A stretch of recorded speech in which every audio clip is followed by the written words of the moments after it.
द्वादशोऽध्यायः। अर्जुन बोले हे अर्जुन बोले, जो अनन्य प्रेमी भक्तजन पूर्वोक्त प्रकार से निरंतर आपके भजन ध्यान में लगे रहकर आप सगुण रूप परमेश्वर को और दूसरे जो केवल अविनाशी सच्चिदानंद घन निराकार ब्रह्म को ही अति श्रेष्ठ भाव से भजते हैं, उन दोनों प्रकार के उपासकों में अति उत्तम योगवेत्ता कौन है?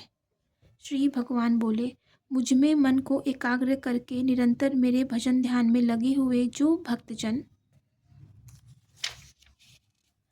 अतिशय श्रेष्ठ श्रद्धा से युक्त होकर मुझ सगुण रूप परमेश्वर को भजते हैं, वे मुझको योगियों में अति उत्तम योगी मान्य है। परंतु जो पुरुष इंद्रियों के समुदाय को भली प्रकार वश में करके मन बुद्धि से परे सर्वव्यापी अकथनीय स्वरूप और सदा एक रस रहने वाले नित्य अचल निराकर अविनाशी सच्चिदानंद घन ब्रह्म को निरंतर एक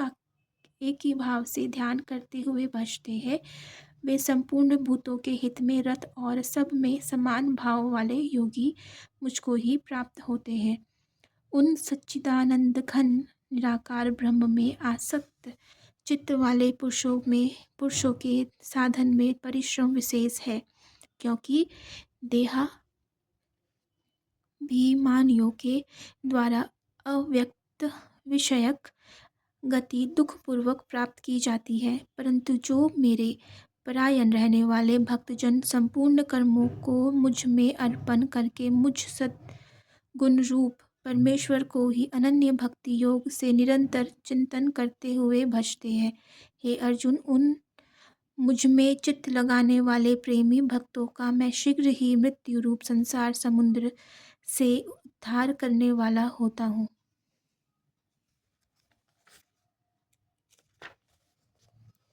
मुझ में मन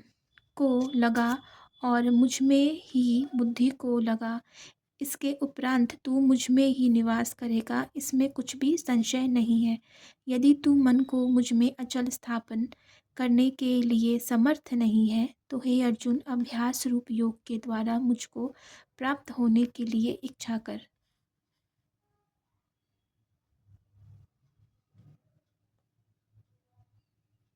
भगवान के नाम और गुणों का श्रवण कीर्तन मनन तथा श्वास के द्वारा जप और भगवत प्राप्ति विषयक शास्त्रों का पठन पाठन इत्यादि चेष्टाएं भगवत प्राप्ति के लिए बारंबार करने का नाम अभ्यास है। यदि तू उपयुक्त अभ्यास में भी असमर्थ है तो केवल मेरे लिए कर्म करने के ही परायण हो जा। इस प्रकार मेरे निमित्त कर्मों को करता हुआ भी मेरी प्राप्ति रूप सिद्धि को ही प्राप्त होगा। यदि मेरी प्राप्ति रूप योग के आश्रित होकर उपयुक्त साधन को करने में भी तू असमर्थ है तो मन बुद्धि आदि पर विजय प्राप्त करने वाला होकर सब कर्मों के फल का त्याग कर, स्वार्थ को त्याग कर तथा परमेश्वर को ही परम आश्रय और परम गति समझकर निष्काम प्रेम भाव से सती शिरोमणि पवित्रता श्री की भांति मन वाणी और शरीर द्वारा परमेश्वर के ही लिए यज्ञ ध्यान और तपादि संपूर्ण कर्तव्य कर्मों के करने का नाम भगवदर्थ कर्म करने के परायण होना है। मर्म को न जानकर किए हुए अभ्यास से ज्ञान श्रेष्ठ है। ज्ञान से मुझ परमेश्वर के स्वरूप का ध्यान श्रेष्ठ है और ध्यान से भी सब कर्मों के फल का त्याग श्रेष्ठ है, क्योंकि त्याग से तत्काल ही परम शांति होती है। जो पुरुष सब भूतों में द्वेष भाव से रहित, स्वार्थ रहित, सबका प्रेमी और हेतु रहित दयालु है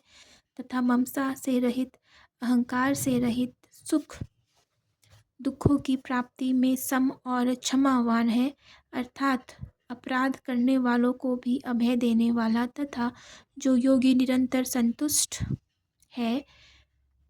मन इंद्रियों सहित शरीर को वश में किए हुए है और मुझ में दृढ़ निश्चय वाला है,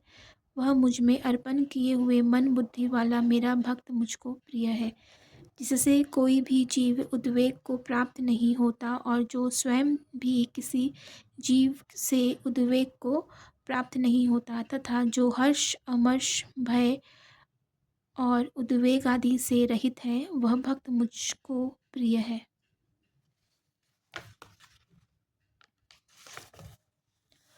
जो पुरुष आकांक्षाओं से रहित, बाहर भीतर से शुद्ध, चतुर, पश्चाताप से रहित, पक्षपात से रहित और दुखों से छूटा हुआ है, वह सब आरंभों का त्यागी मेरा भक्त मुझको प्रिय है। जो न कभी हर्षित होता है, न द्वेष करता है, न शोक करता है,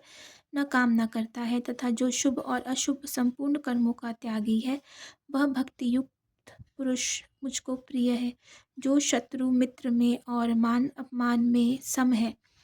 तथा सर्दी गर्मी और सुख दुखादि द्वंद्वों में सम है और आसक्ति से रहित है। जो निंदा स्तुति